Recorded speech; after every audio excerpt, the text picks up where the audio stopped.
Les téléphones de jeu sont toujours puissants, mais ils sont rarement polis. Le ROG Phone 6 est à la fois, alliant les meilleures performances de sa catégorie à un refroidissement efficace et à une riche sélection d'accessoires. Bien que nous souhaitions qu'Asus aille un peu plus loin avec l'appareil photo et la recharge sans fil, il y a suffisamment de points forts et uniques ici pour en faire le meilleur téléphone de jeu disponible au lancement. Avez-vous même besoin d'un téléphone de jeu lorsque des combinés comme le iPhone 13 Pro Max ou le Samsung Galaxy S22 Ultra sont des centrales de poche si performantes? Asus le pense, et le ROG Phone 6 est sa dernière tentative pour vous offrir un smartphone à la lumière du jour et une console portable au néon de votre repère éclairé par RGB. Si vous n'êtes pas un joueur, le ROG Phone 6 n'est pas pour vous. C'est si simple. À commencer par sa conception, ce téléphone semble pouvoir se transformer en un petit robot et conquérir le monde. Vous allez probablement l'aimer ou le détester. Nous aimons ça. Les ROG Phone 6 et 6 Pro disposent tous deux d'un écran couleur à l'arrière, une fonctionnalité qui était auparavant réservée à la version Pro. Autre nouveauté, le ROG Phone 6 est disponible en noir et en blanc, ce dernier étant particulièrement élégant lorsqu'il est associé à la nouvelle sélection d'accessoires blanc cassé. Étant donné que le téléphone sonne également bien et dure une journée complète sans charge de midi, grâce à son énorme batterie de 6000 mAh, il est sûr de dire que notre impression générale du ROG Phone 6 a été excellente. Cela dit, ce n'est pas parfait. Alors que les caméras de téléphone de jeu sont généralement médiocres à mauvaises, le ROG Phone 6 est juste assez bon.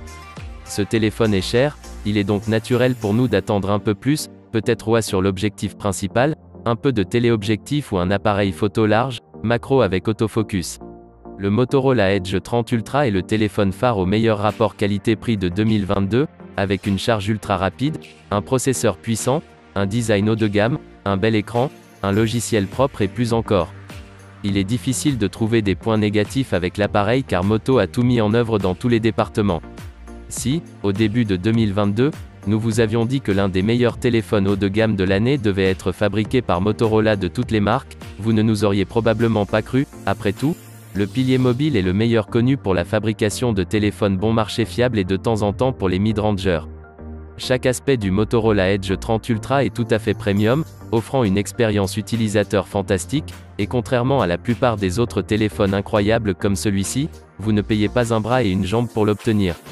Si nous devions pointer vers une zone faible du téléphone, ce serait probablement l'appareil photo. Ce n'est pas mal, mais 200 MP est tout simplement inutile et nous aurions aimé voir un zoom avec un zoom plus long que 2x. Mais ce n'est qu'une liste de souhaits pour un téléphone encore plus impressionnant, et ils ne sont même pas si importants, étant donné que le téléphone est déjà si impressionnant. Il va être difficile pour d'autres téléphones de paraître impressionnants, voire intéressants, dans le sillage du Motorola Edge 30 Ultra et de toutes les façons dont il nous impressionne. Une chose est sûre, Apple et Samsung doivent tous deux en prendre note, car Motorola a prouvé qu'il savait comment fabriquer un smartphone incroyable.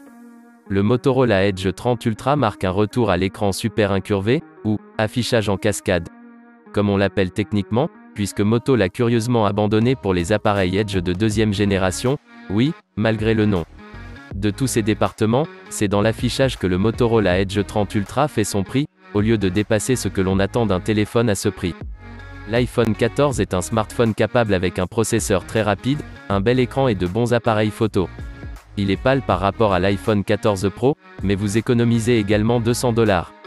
Si vous ne recherchez pas un grand écran sur un budget, pour cela, voir le nouvel iPhone 14 Plus, cet iPhone solide, quoique peu spectaculaire, avec quelques fonctionnalités de nouvelle génération vraiment cool que vous n'utiliserez peut-être jamais, pourrait être pour toi. Il est un peu difficile de s'enthousiasmer pour un iPhone qui présente le design de l'année dernière, l'écran de l'année dernière et le processeur de l'année dernière, mais pris seul, hors de l'ombre substantielle du nouvel iPhone 14 Pro, le nouvel iPhone 14 d'Apple ressemble à un très bon smartphone. Même si l'iPhone 14 ressemble beaucoup à l'iPhone 13, il existe de nombreuses mises à niveau sous le capot qui promettent d'offrir une expérience globale améliorée. Les deux caméras arrière du téléphone, une large 1.2 MP et une ultra large 1.2 MP, ont de nouveaux capteurs, et la caméra True Depth 1.2 MP engloutit plus de lumière et peut désormais faire la mise au point automatique. Tous les objectifs sont soutenus par le nouveau moteur photonique d'Apple. Photonique fait référence à la gestion des photons ou des particules de lumière. En savoir plus à ce sujet dans notre explicatif de l'appareil photo iPhone 14. Dans la pratique, il s'agit d'une réorganisation du pipeline d'imagerie d'Apple, qui applique désormais le traitement d'image du moteur neuronal Deep Fusion aux images non compressées, plutôt qu'aux images compressées, comme il le faisait auparavant. Ce que vous ne trouverez pas ici, c'est un capteur 4.8 MP avec binning quad pixel ou tout type de zoom. Pour ceci, vous devez passer à l'iPhone 14 Pro ou à l'iPhone 14 Pro Max. Apple a également pris la décision de conserver les iPhone 14 et 14 Plus sur le Silicium Apple de l'année dernière. Certes, ce n'est pas le même A15 Bionic qui utilisait les iPhone 13 et 13 mini de l'année dernière. Au lieu d'un GPU à 4 cœurs, cet A15 Bionic a un GPU à 5 cœurs.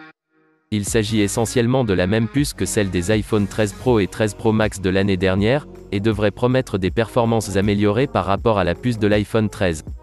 Pour tout ce qui n'a pas changé, il existe de nouvelles fonctionnalités intéressantes, bien que difficiles à tester, comme la détection de crash, où le téléphone saura si vous êtes dans un accident de voiture et alertera automatiquement les services d'urgence et les contacts clés. L'iPhone 14 Plus est une excellente option pour ceux qui recherchent un combiné plus grand, avec une conception, un affichage, des caméras et une qualité de construction qui sont tous excellents, bien qu'un peu de dernière génération. C'est également un moyen plus abordable d'entrer dans le monde des smartphones à grand écran d'Apple. Tout ce que vous lisez 'iPhone 14 d'Apple est vrai de l'iPhone 14 Plus. Vous obtenez le même processeur, la même technologie d'affichage et le même réseau de caméras à l'arrière. Ce qui distingue ce téléphone de son petit frère, c'est évidemment la taille de son écran et l'autonomie de sa batterie. Et pour certains, ce sera une raison suffisante pour le choisir plutôt que l'iPhone 14. L'iPhone 14 plus de 6,7 pouces est un nouveau venu dans la gamme d'iPhone, supplantant l'adorable petit iPhone 13 mini, qui n'a apparemment pas réussi à inspirer les acheteurs.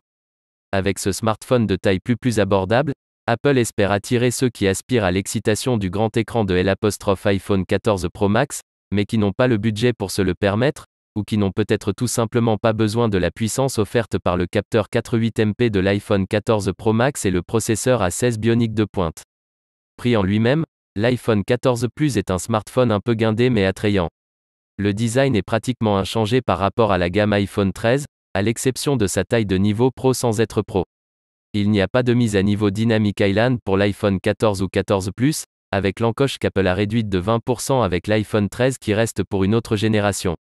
C'est toujours un excellent écran de 458 pixels par pouce avec un rapport de contraste de 2 millions sur 1.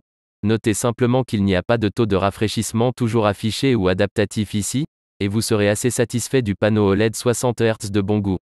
Même si nous n'avons pas de téléobjectif ou de capteur principal de 48 MP sur l'iPhone 14 Plus, les deux appareils photo 12 MP à l'arrière, le principal et l'ultra large, sont un pas en avant par rapport à la gamme de l'iPhone 13.